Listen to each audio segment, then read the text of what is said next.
오늘 마가복음 9장 17절에서 27절의 말씀을 저와 여러분이 교독으로 나누고 우리의 신앙의 믿음을 함께 고백하겠습니다. 무리 중에 하나가 대답하되 선생님, 말 못하게 귀신 들린 내 아들을 선생님께 데려왔나이다. 귀신이 어디서든지 그를 잡으면 거꾸러져 거품을 흘리며 이를 갈며 그리고 파리에 지는지라. 내가 선생님의 제자들에게 내쫓아달라 하였으나 그들이 능히 하지 못하더이다. 대답하여 이르시되 믿음이 없는 세대여, 내가 얼마나 너희와 함께 있으며 얼마나 너희에게 참으리요. 그를 내게로 데려오라 하시매 이에 데리고 오니 귀신이 예수를 보고 곧 그 아이로 심히 경련을 일으키게 하는지라. 그가 땅에 엎드러져 구르며 거품을 흘리더라. 예수께서 그 아버지에게 물으시되 언제부터 이렇게 되었느냐 하시니 이르되 어릴 때부터니이다. 귀신이 그를 죽이려고 불과 물에 자주 던졌나이다. 그러나 무엇을 하실 수 있거든 우리를 불쌍히 여기사 도와주옵소서. 예수께서 이르시되 할 수 있거든이 무슨 말이냐, 믿는 자에게는 능히 하지 못할 일이 없느니라 하시니 곧 그 아이의 아버지가 소리를 질러 이르되 내가 믿나이다. 나의 믿음 없는 것을 도와주소서 하더라. 예수께서 무리가 달려와 모이는 것을 보시고 그 더러운 귀신을 꾸짖어 이르시되 말 못하고 못 듣는 귀신아, 내가 네게 명하노니 그 아이에게서 나오고 다시 들어가지 말라 하시매 귀신이 소리 지르며 아이로 심히 경련을 일으키게 하고 나가니 그 아이가 죽을 것 같이 되어 많은 사람이 말하기를 죽었다 하나. 함께 읽습니다. 예수께서 그 손을 잡아 일으키시니 이에 일어서니라. 아멘. 함께 고백합니다. 이는 살아계신 하나님의 말씀입니다. 우리가 듣고 행하겠습니다. 아멘. 아멘. 우리 앉으시면서 인사하시죠. 은혜 많이 받으세요. 은혜 많이 받으세요.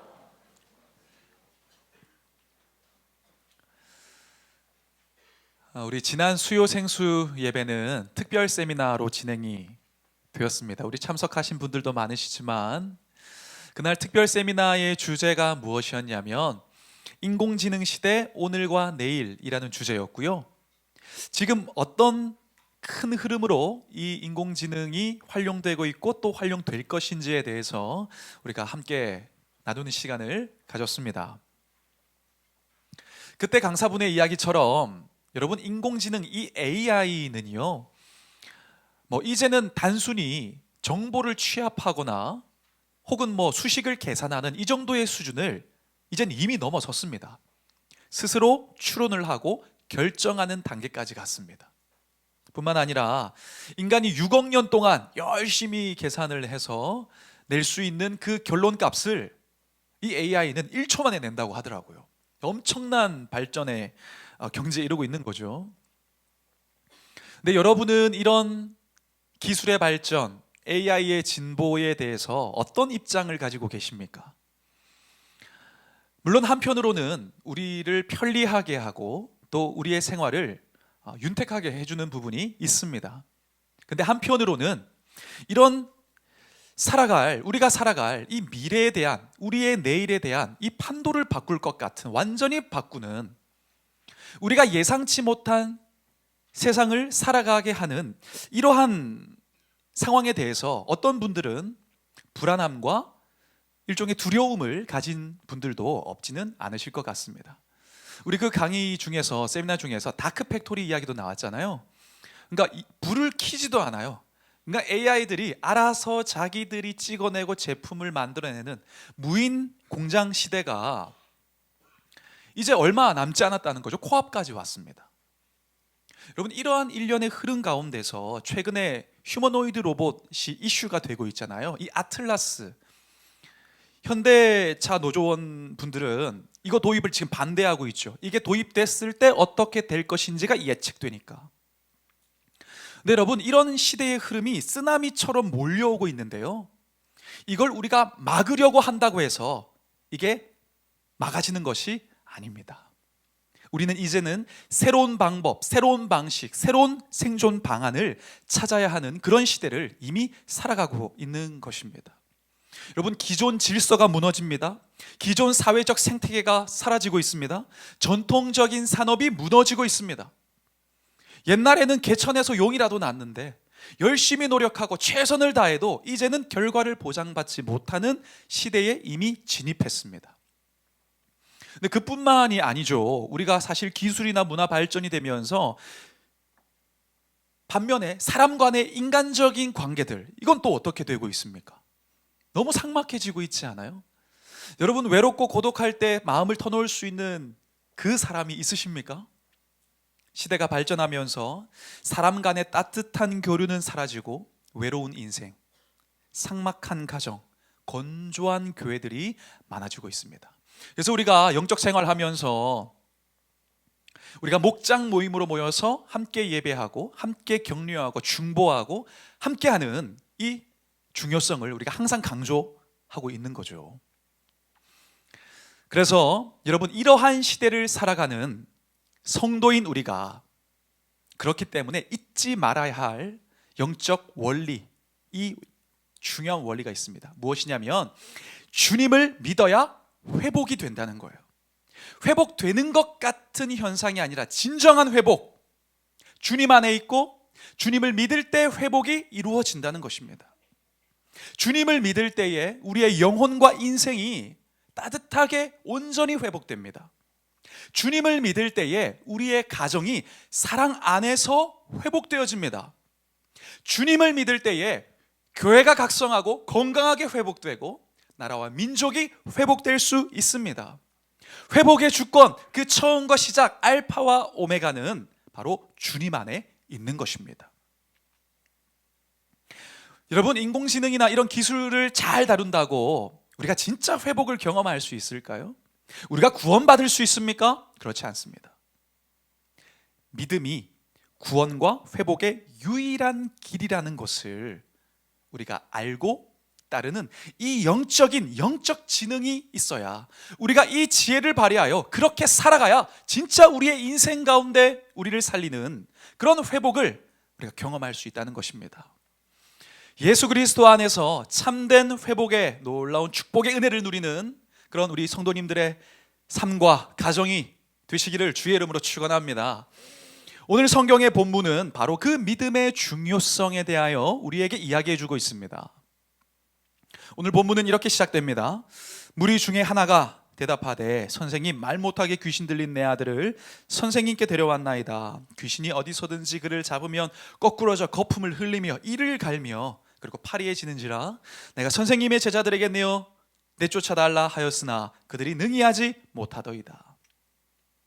주님께서 변화산에 가셨을 때에, 아시는 분도 계시죠? 베드로, 야고보, 요한과 함께 변화산으로 가셨을 때에 이 귀신 들린 아이를 키우고 있던 한 아버지가 주님을 찾아오게 되어집니다. 이 아이는 어렸을 때부터, 여러분 귀신 들린 사람 보셨어요? 제 어렸을 때는 귀신 들린 사람들 많았어요. 그래서 막 쫓으러 다니고, 제가 그 선배 막 쫓아도 다니고 엄청 그렇게 했었는데, 이 지금 귀신 들린 아이가 어렸을 때부터 어떻게 했느냐, 거품을 물고 물과 불에 들어가고 너무나 고통스러운 삶을 살고 있었고 회복되지 못한 채 지금까지 온 거예요. 심지어 예수님의 제자에게까지 데리고 왔지만 해결되지 않았습니다. 근데 주님은 바로 이때에 다시 변화산에서 돌아오셔서 그 현상을 보시면서 지금 그 아이가 얼마나 위중한지, 이 지금 아이가 겪고 있는 병 상태가 얼마나 심각한 상태인지 여기에 주목을 하지 않으셨습니다. 주님께서 뭐에 주목하셨냐면 믿음에 주목하셨어요. 그 아이를 데리고 온 아버지의 믿음. 기도했지만 회복되지 않고 여전히 그 상태 가운데서 방황하고 있는 제자들의 믿음, 그 믿음에 주목하시고 주님 뭐라고 말씀하시냐면 이렇게 말씀하세요. 믿음이 없는 세대여, 내가 얼마나 너희와 함께 있으며 얼마나 너희에게 참으리요. 주님은 이 사건과 상황을 통해서 그들이 믿음이 없는 세대라는 것을 주목하고 강조하셨습니다. 근데 여러분, 어쩌면 이 믿음이 없는 세대라는 이 주님의 외침과 말씀이 오늘 예배를 드리고 있는 우리의 모습일 수 있는 것이 중요한 것입니다. 여러분, 많은 경우에 우리가 신앙생활 하면서 이야기합니다. 주님 믿습니다. 저는 믿고 나아갑니다. 믿음으로 결단합니다. 근데 우리 심연의 깊은 곳을 바라보면 믿음이 없는 경우가 너무나 많은 것 같아요. 우리가 살아가면서 내가 믿고 열심히 살아가는 것 같은데 어쩌면 나의 마음은 딱딱해져 있고 그냥 주일날 시간이 되었으니까 예배에 왔다가 가는 습관적인 영성으로 인하여 본질은 잃어버리고 그런 살아가는 종교 생활과 같이 주님 안에서 신앙생활 해 나가는 것, 이것이 어쩌면 우리의 영적인 현실일 수 있다는 것입니다. 하지만 여러분, 성도는 결론적으로 그런 껍데기 믿음, 가면을 쓴 믿음, 온전하지 않은 믿음이 아니라 진짜 믿음으로 살아가야 하는 존재인 줄 믿습니다. 그래야 회복되고 그래야 회복할 수 있습니다. 진짜 믿음을 통하여 하나님의 회복을 여러분의 삶의 모든 영역 가운데 경험하는 은혜가 있으시기를 축복합니다. 우리가 그렇게 살아가기 위해 무엇을 기억해야 될까? 두 가지 영적 원리를 오늘 함께 나눕니다. 첫 번째는 믿음의 결과를 믿어야 한다는 것입니다. 우리 19절과 20절 말씀을 보니까 이렇게 기록합니다. 그를 내게로 데려오라 하시매 이에 데리고 오니 귀신이 예수를 보고 곧 그 아이로 심히 경련을 일으키게 한지라 그가 땅에 엎드려져 구르며 거품을 흘리더라. 지금 이 아버지가 아이를 데리고 예수님께로 지금 데리고 왔어요. 제자들은 이미 기도를 실패한 상황입니다. 근데 이 아이가 어떻게 되느냐, 막 우리 마음 같아서는 막 금방 깨춤을 치면서 막 회복이 됐어야 될 것 같은데 아니요, 거품 흘리고 눈 돌아가고 막 그 자리에서 뒹굴면서 죽은 것 같이 된 거예요. 당장 보면 진짜 망한 것 같아요. 그냥 기도 안 시킬 걸, 주님께 안 데려올 걸. 완전 상황이 더 악화된 것 같습니다.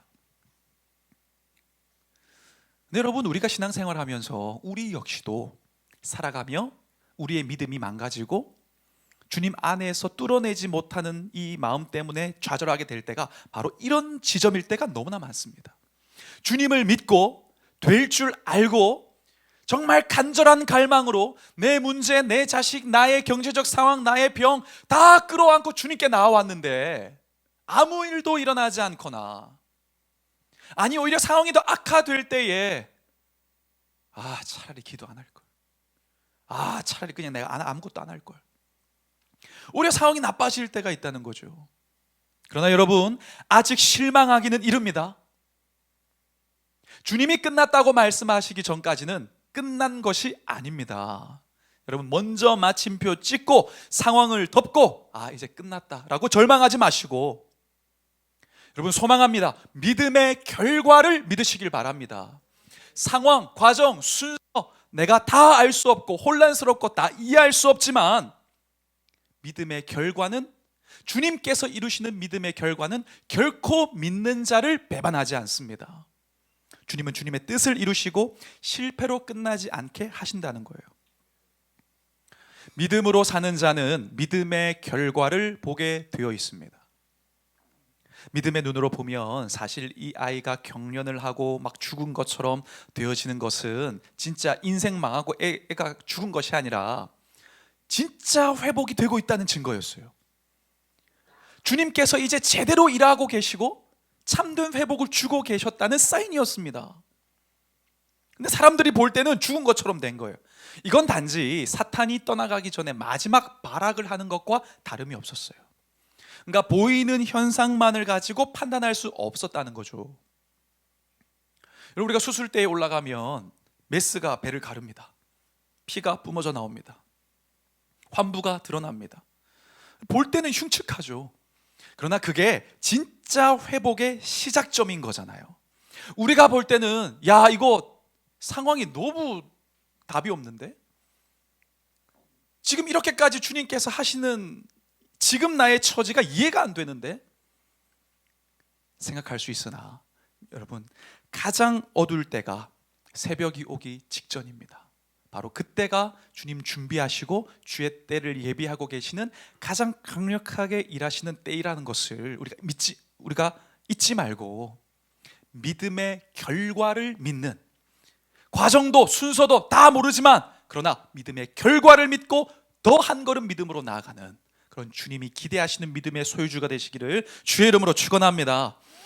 여러분, 사실 예수님을 믿는다고 바로 응답되면 얼마나 좋겠어요.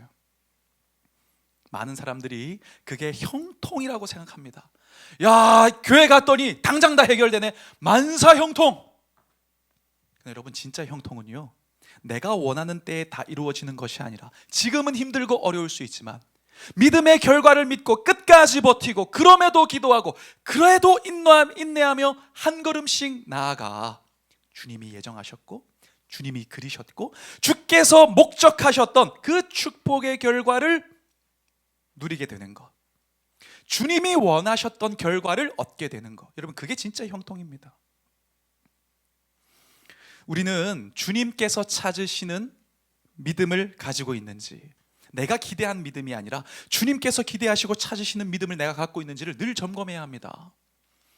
여러분, 우리가 살아가면서 야, 나는 믿음으로 살아도 전혀 갈등이 없어, 나는 제대로 믿고 있는데 전혀 문제가 없어 라고 내가 생각하고 있다면 어쩌면 내가 진짜 결단된 진짜 믿음으로 살아가는 것이 아닐 수도 있습니다.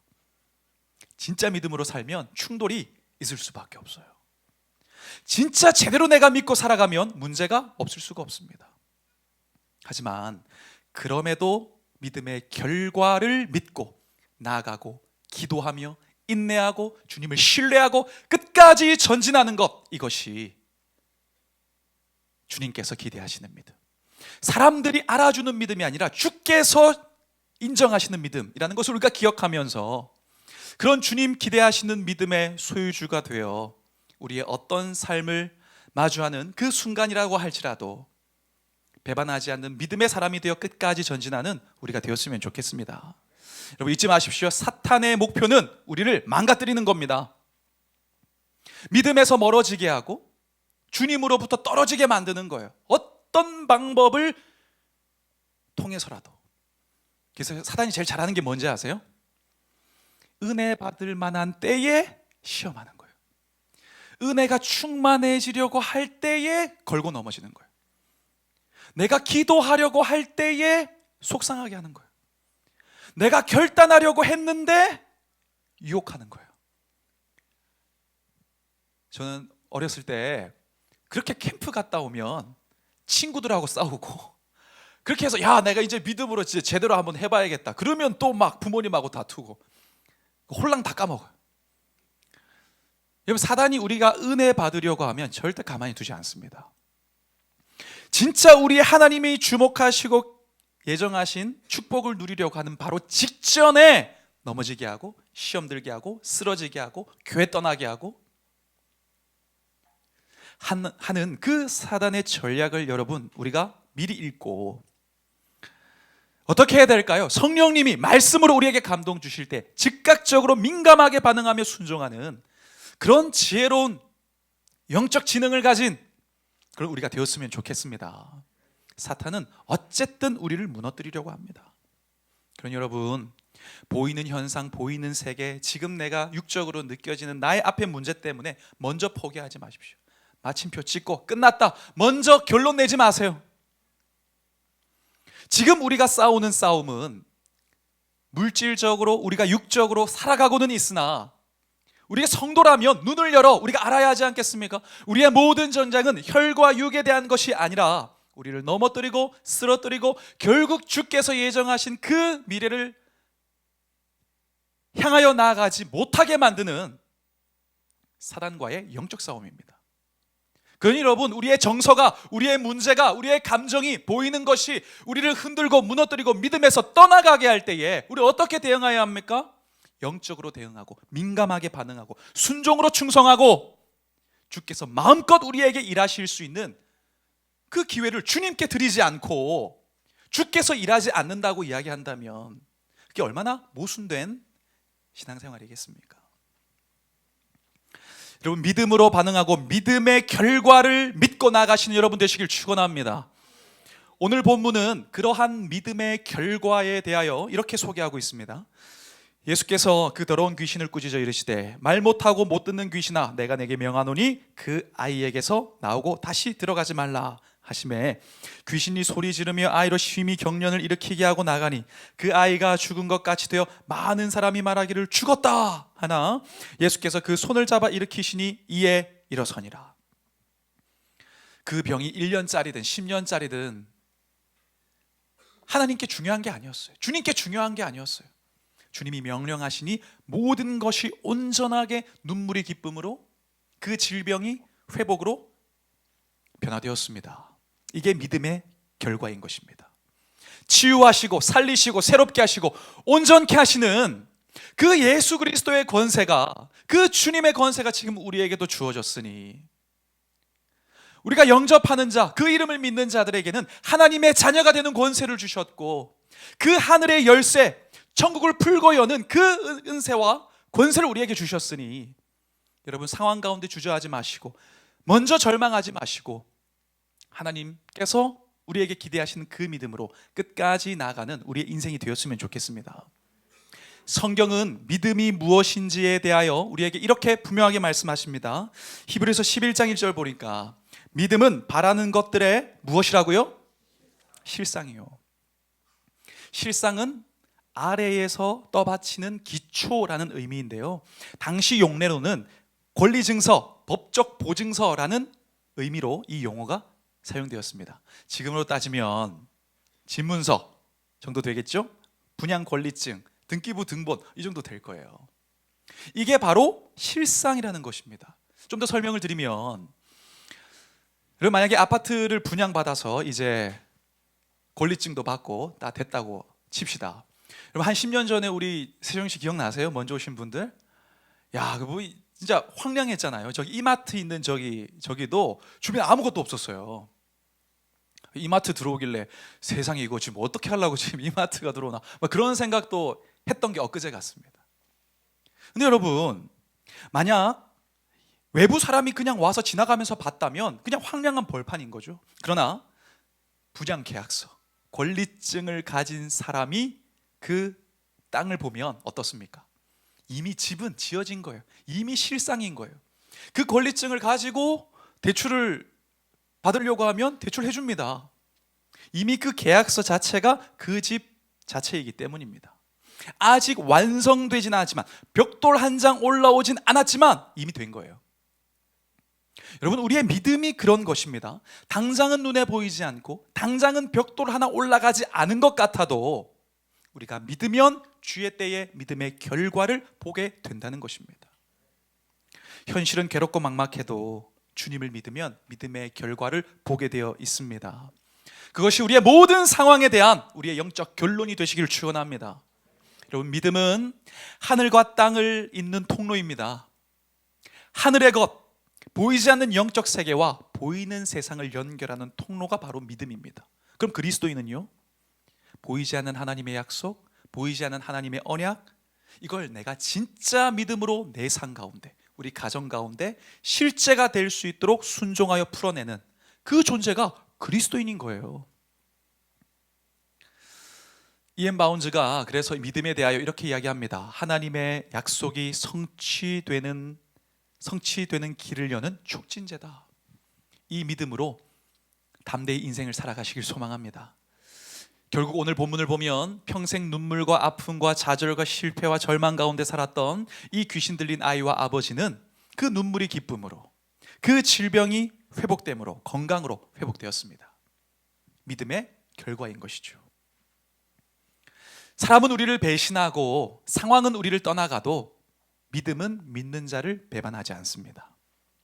그러니 어떤 상황 가운데에서도 믿음의 결과를 바라보는, 미리 당겨보는 이 믿음을 가지고 우리가 살아가고, 믿음은 결과가 보이지 않아도, 열매가 확증되어 있지 않아도 주님의 손을 놓지 않겠다는 결단이니 그 결단으로 살아가서 믿음의 결과를 주님의 예정대로 이루시는 그 크신 축복을 누리는 우리 인생이 되었으면 좋겠습니다. 그 믿음으로 오늘도 한 걸음 더 담대히 나아가는 여러분 되시길 소망합니다. 우리가 한 가지 더 나누겠습니다. 우리가 어떤 믿음으로 살아가야 될까? 두 번째 나누고자 하는 원리는 믿음의 주인을 믿어야 한다는 거예요. 믿음의 주인은 내가 아닙니다. 내 정서, 내 감정, 내 능력, 배경이 아니라 믿음의 주인은 주님이십니다. 이 주님을 믿어야 한다는 거죠. 우리 21절 이하를 같이 한번 읽겠습니다.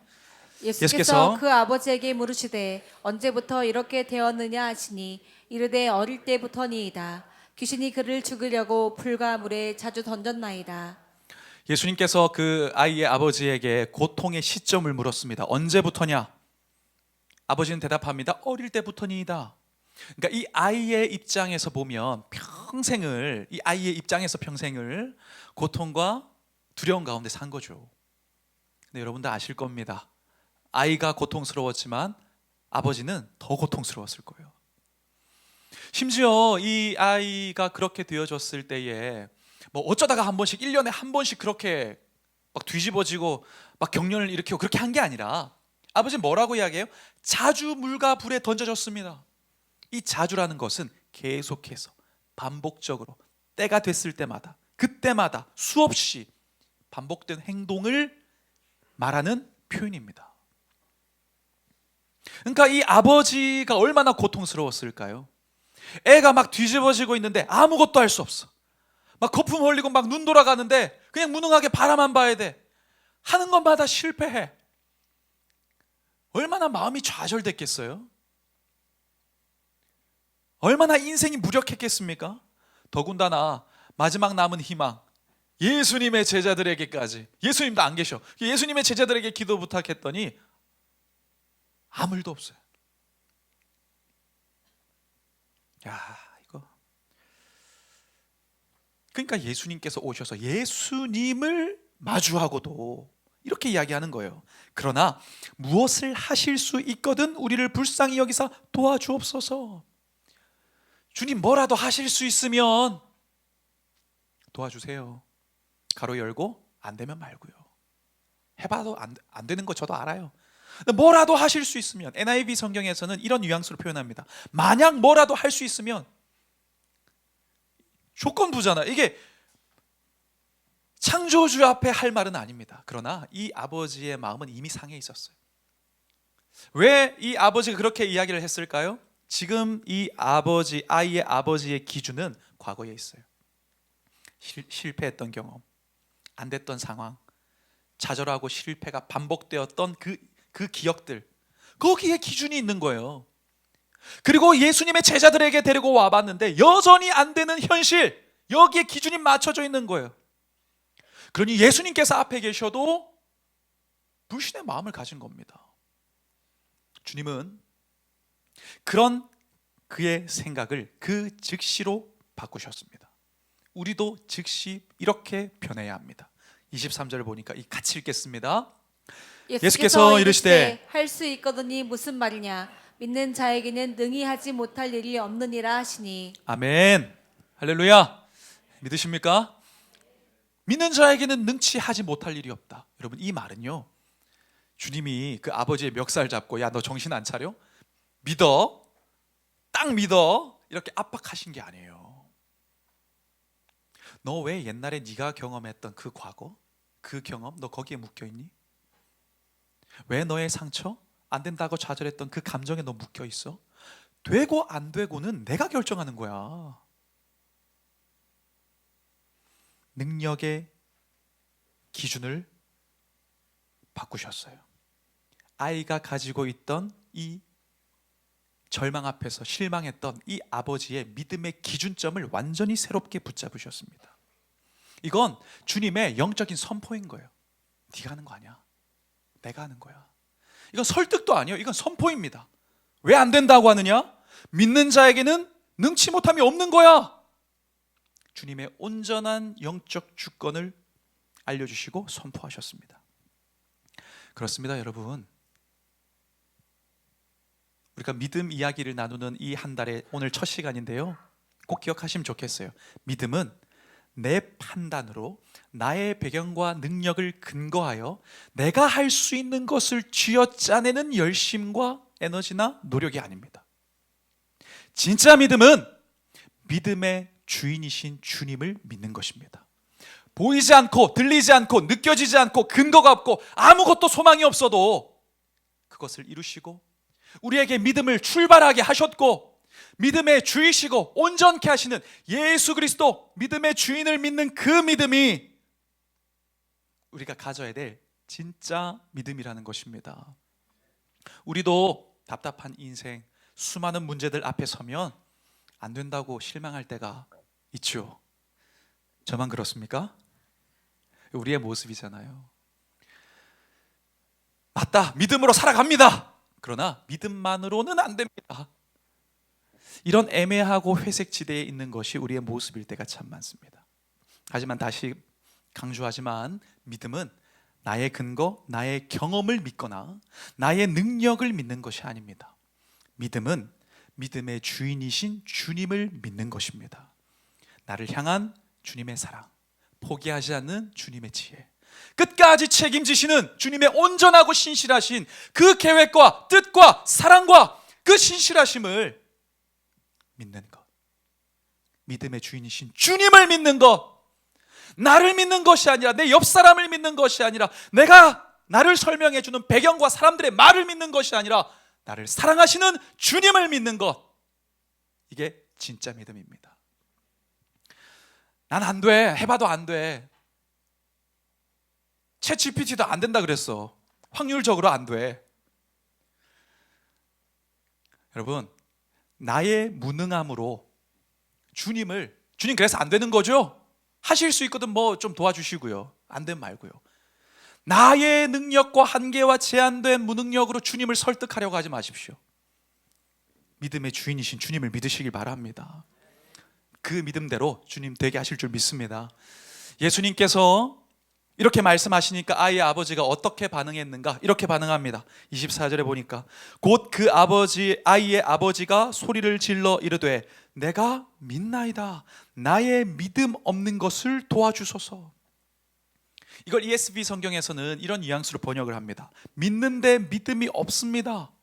이건 믿었다가 안 믿었다가 지금 내가 변덕스러워요, 이런 이야기가 아니라 주님 저는 믿습니다, 그런데 잘 모르겠어요. 주님 제가 믿습니다, 근데 확신이 없어요. 주님 제가 믿습니다, 그런데 불안해요. 그 상태를 고백하는 울부짖음인 거죠.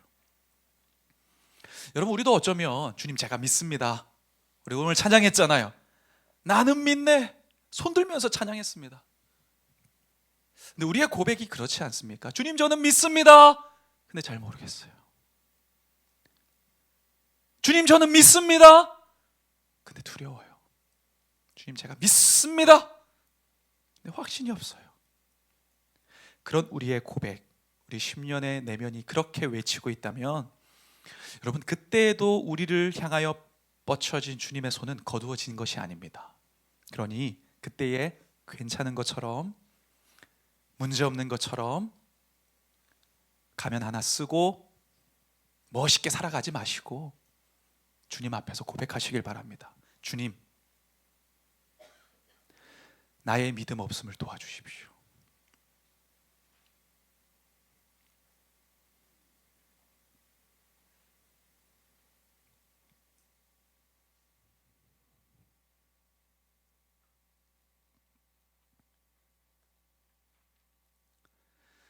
네, 여러분, 여기서 한 가지 이제 주목해 볼 부분이 있는데요. 그렇게 이 아이의 아버지가 자기 믿음 지키기에도 어려운데 주변에 있는 사람들이 소위 말해서 1도 도움이 안 돼요. 여러분, 그런 경험 해보셨어요? 나도 지금 믿음을 어떻게 해보려고 하는데 옆에 사람들이 계속해서 야, 안 돼, 그만해, 이제 기도 그만해, 그만. 그런 지금 상황에 있어요. 26절에 보니까 귀신이 소리 지르며 아이로 심히 경련을 일으키게 하고 나가니 그 아이가 죽은 것 같이 되어 많은 사람이 말하기를 죽었다. 여러분, 예수님께서 꾸짖으시니까 회복이 된 증거로 아이가 경련을 일으키고 지금 쓰러졌어요. 엎드려졌어요. 근데 그때에 사람들이 쑥덕거리기 시작합니다. 이제 좀 정적이 흘렀겠죠. 약간 분위기 쌓여지면서 한 명씩 이야기하는 거죠. 야, 죽었네, 죽었다, 그치, 죽은 거지. 저기 있던 경상도 출신 이스라엘 백성, 죽이네, 막 살리려고 왔더니 지겠네 막 큰일 났네 막 죽었다고 지금 난리 났어요. 막 자기들끼리 죽은 것이 아닌데 죽었다고 했어요. 끝난 것이 아닌데 끝났다고 정의 내렸습니다. 여러분, 결국 이것이 세상의 이야기인 겁니다. 그들의 판단, 그들의 한계, 그들의 지식과 경험 안에서 안 된다, 끝났다, 포기해라. 그래서 우리는 세상의 이야기가 아니라 주님의 말씀을 들어야 하는 것입니다. 여러분, 우리 주님은 사람의 한계를 넘어 일하는 분이십니다. 죽은 것도 살리시는 부활의 주님이십니다. 이 믿음의 주인인 주님을 믿으면 주님께서 반드시 그분의 때에 그분의 방식으로 믿음의 결과를 맞이하게 하시니 믿음의 주인이신 주님을 믿으시길 바랍니다. 여러분의 판단과 감정을 믿지 말고 주님을 믿으십시오. 우리는, 저도 그렇고요, 우리 모두는 이게 디폴트 값이 돼야 돼요. 우리는 살아가면서 믿음이 좋은 척하는 영적 허세를 버려야 됩니다. 이게 끼고, 저도 어제 말씀 묵상하면서 참 많은 고민을 했어요. 우리가 이 가면을 쓰고 예배하기 시작하고 주님께 나아가기 시작하면요, 답이 없습니다.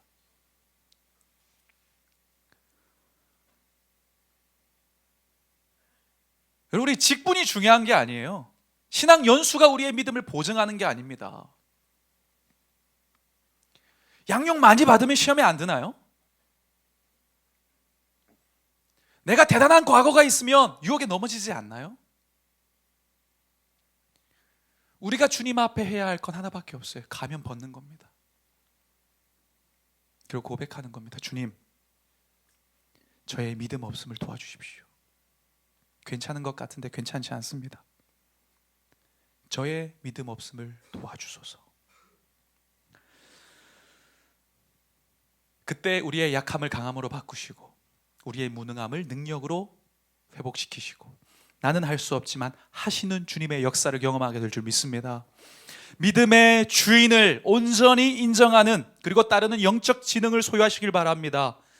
주님을 의심하지 말고 나의 연약함을 고백하며 믿음의 주요, 온전케 하시는, 믿음을 출발시키셨고 지금도 살아가게 하시며 결국 완성시키실 주님을 바라보며 기도하면 주님께서 회복해 하실 줄 믿습니다.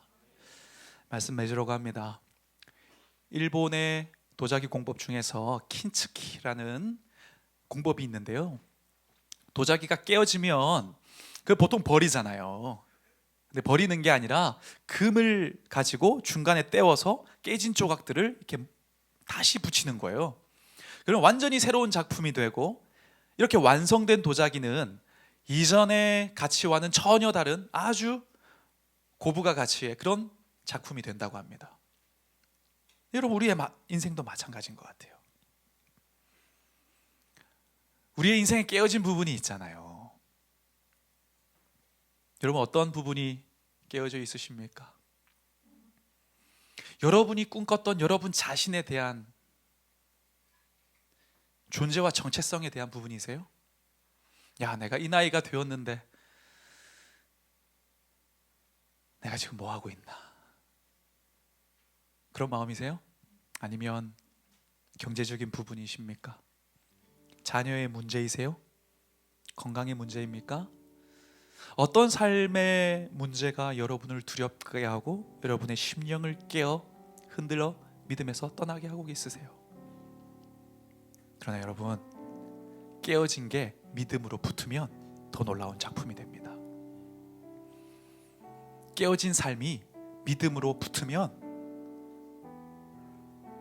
그냥 멋있는 작품이 아니라 주께서 완성시키신 멋진 걸작이 되어집니다. 우리의 삶이 그런 삶이 되길 소망합니다. 그렇게 살아가기 위하여 오늘 두 가지 나누었습니다. 믿음의 결과를 믿으십시오. 과정과 순서와 방향은 내가 알 수 없지만 결과는 분명합니다. 주님이 뜻하신 바를 이루십니다. 나의 능력과 배경을 믿지 말고 믿음의 주인인 주님을 믿으십시오. 나를 포기하지 않고 사랑하시고 끝까지. 여러분 아시죠? 주님 앞에서 우리는 다 어린아이와 같습니다. 내가 어린아이 때와 같이 너를 품은 것 같이 백발이 되기까지 그렇게 하겠다는 이사야서 말씀처럼 그 품에 안겨 온전히 믿으며 나아가면 주님 우리의 삶을, 우리의 가정을 회복시키시고 그런 우리를 통하여 우리의 국가 민족과 온 열방을 하나님의 회복으로 충만하게 채우실 줄 믿습니다. 그 믿음의 사람, 믿음으로 살아가는 사람 2월 한 달, 아니 우리의 평생이 될 수 있기를 주님의 이름으로 축복합니다. 그 마음을 가지고 이 찬양 함께 고백하시죠.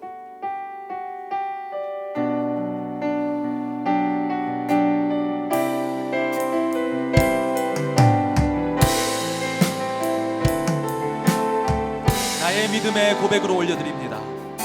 주님 제 마음이 너무 둔해서 주님을 볼 수 없습니다.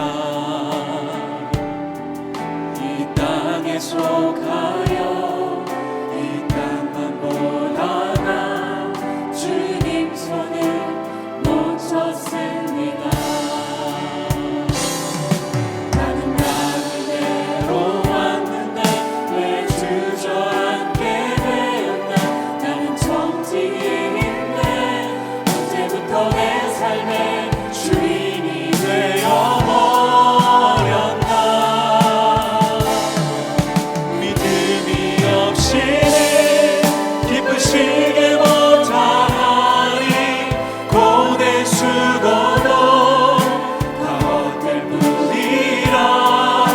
믿음이 없어서 무너진 삶의 모든 자리에 다시 주님을 기다리. 믿음이 없이는 기쁘시게 못하나니 고뇌 수고도 다 헛될 뿐이라. 믿음이 없어서 무너진 삶의 모든 자리에 다시 주님을 기다립니다. 우리 함께 기도합시다. 하나님, 나의 끼어진 모든 영역이 다시 믿음으로 붙길 소망합니다. 믿음과 붙고 예수 그리스도와 붙고 하나님 믿음의 순서와 가정할 수 없으나 믿음의 결과를 믿는 믿음으로 살아가게 하여 주시옵소서. 하나님 믿음의 주인이신 주님을 믿고 나아가게 하여 주시옵소서. 주님 나의 믿음 없음을 도와주소서. 우리의 삶을 주께 맡기며 기도로 나아갑니다. 함께 기도합니다.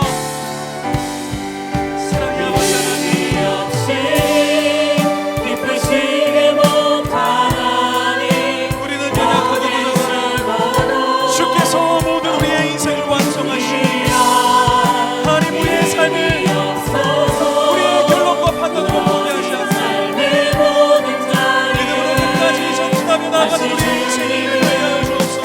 하나님 주께서 기대하시는 결과를 믿는 믿음으로 나가게 하시고 우리가 온전하게 주님께 맡겨나여 나아가는 우리의 인생, 우리의 가정, 우리의 교회가 되게 하여 주옵소서.